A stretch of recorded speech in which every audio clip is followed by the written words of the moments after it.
Now the news from Parliament. The member of Parliament for Fort Charlotte, Dr. Andre Rollins, said he was deeply concerned about the more than 600 Bahamians who joined the unemployment line after being made redundant at the Sandals Royal Bahamian Resort on Monday. Now his comments came after the committal to 5 bills, including the National Health Insurance Bill 2016, which was read for a third time and passed in the House of Assembly last night.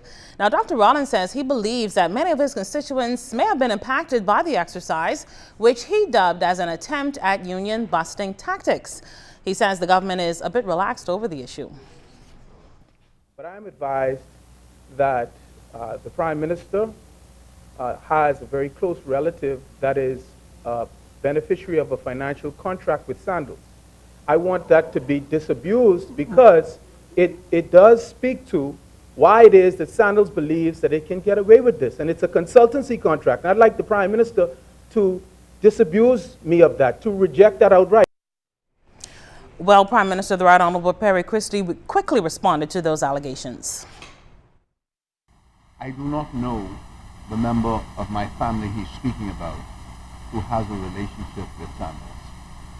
In all of my discussions with the leadership of Sandals, they have never advised me of such a person.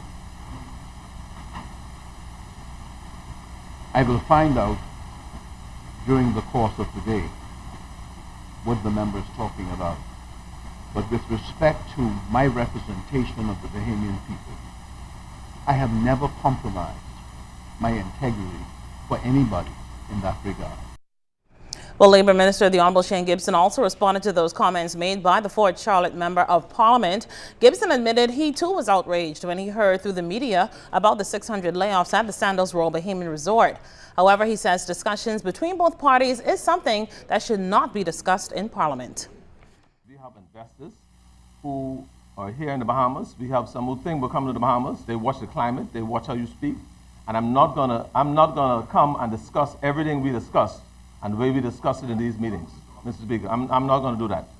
Suffice it to say, we had extensive discussions. We asked certain things. We demanded certain things. You have guidelines within the law as to things you could request, things you can't request. And we went above and beyond trying to have this matter resolved. This is nothing new for Sandals. They did it in Turks Island, like I said.